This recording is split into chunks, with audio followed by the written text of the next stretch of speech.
Fans to the show 3 and Out. My name is Renard Joseph. And my name is Manny D. This is a show basically we take 3 major topics and discuss it for you, the sports fans. So let's get right to it. Oh, absolutely. You know right now, the most important thing right now is the NBA playoffs. Absolutely. Before we get into probably the most exciting playoffs that it's been on in a long time. The Sixth Man of the Year award has been awarded to Manu Ginobili of the San Antonio Spurs. Now, you might say, Manu Ginobili, Sixth Man of the Year, how could that be? He could be an all-star on anybody's team. But with Greg Popovich being a great coach that he is, he has spark off the bench. Coming behind Michael Finley, Manu Ginobili is the most trusted man off the bench in the NBA. The left-hand wonder. I respect him. Game-winning shots at the end. He's on the floor at all times. All the time. He deserves it. He could drive and dish and set up shots for everybody. That's why he wins it, period. Manu Ginobili, you deserve it. Hands down. Much props. But now we want to get into something a little bit more complex. Oh, yes. We're not going to go for MVP this week. This year we're going for Coach of the Year.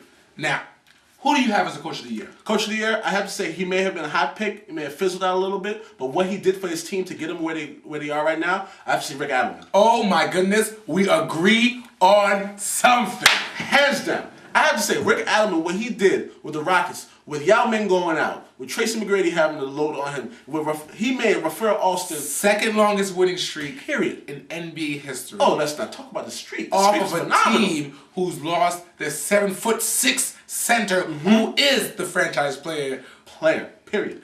T-Mac playing through injuries and having to go and to make it as the 4th seed in the playoffs, in the most competitive playoff of all time. The most competitive playoff race of all time. I have to give it to Rick Adelman. A lot of people want Byron Scott to win because, the Hornets are doing so well. But you got to also credit Chris Paul's great play. Phenomenal. Maybe not the MVP, but certainly a candidate. So I have to go with Rick Adelman. Because throughout all this, the man stayed cool, calm, collective. Rick Adelman, a proven winning coach. But not the championship. He had successful years in Portland, successful years with the Kings, of course. Absolutely. So he shows his way, how good of a coach he is with T-Mac and the Houston Rockets this year. To use the old adage, to be a great coach, you have to do the most with the least. And Rick Adelman did it. Now, let's get right to it.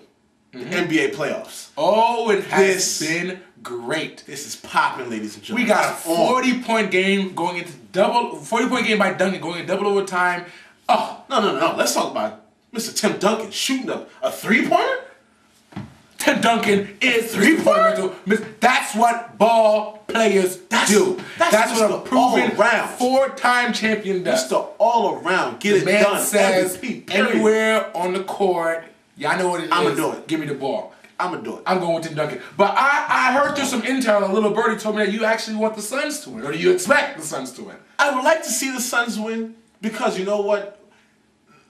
To see them get past, but to tell you the truth, I'll tell you right now, the Suns can get past any team in the West, except for the Spurs. And because the Spurs are just, they just got it all. They buckled down. They are a complete team. They know how to play. And don't get surprised, ladies and gentlemen, Big Shot Bob is ready. He hasn't played yet. I won't give that man credit for everything. Yet. You will not give him credit. I will not give that man credit for anything. For those of you who don't know who Big Shot Bob is, we have to talk about Robert Horry, a proven winner. Big Shot Bob, who makes big shots every year. All right, yeah, he gets the ball, he hoists it up, praise, and it goes in. Does it go in? Look, it goes in. But I'm saying, right now, I have to say that team is built on Tim Duncan and Tony Parker.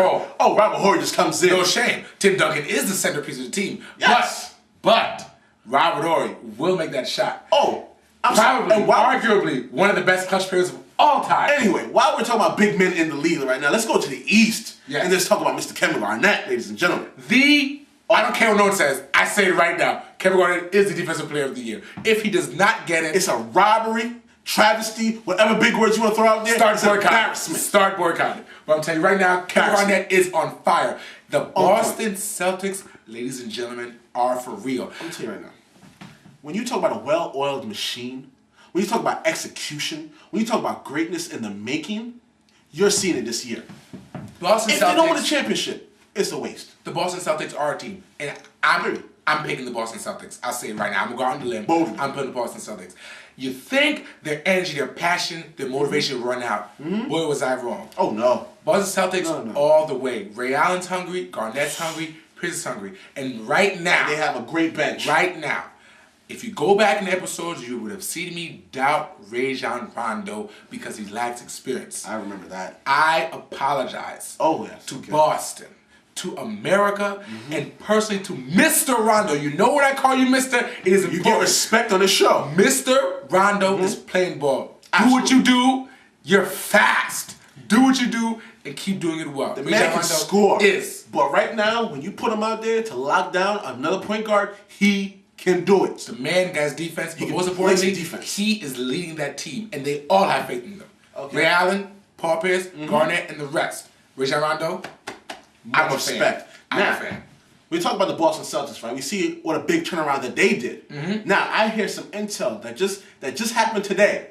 Fresh from the press. Scott Skiles has been signed to the Milwaukee Bucks. It is about time. They have certified. Scott Skiles is a proven coach. Absolutely. Yes, the Bulls had a floppy year, but that goes on to his fault. Trade. Everyone gets slumped.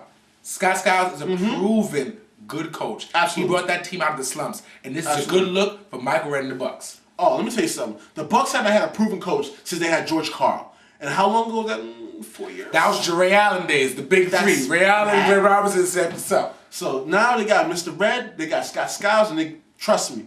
This is gonna be a big difference. It's gonna be a turnaround. They just ship some people out of there. Some people gonna be getting the cut. Mr. Bogut, you're not living well. Villanueva, you're not living well. I only see two players in the tier they need: Mo Williams, Michael Redd. After that, everyone else, you're on the bench. You're working hard. Trust me. Well, if we're talking about hiring, we must obviously talk about firing. Oh, yes. Ladies and gentlemen, I can proudly say it on this show. Isaiah Thomas is gone. Can we have a moment of silence for Isaiah Thomas?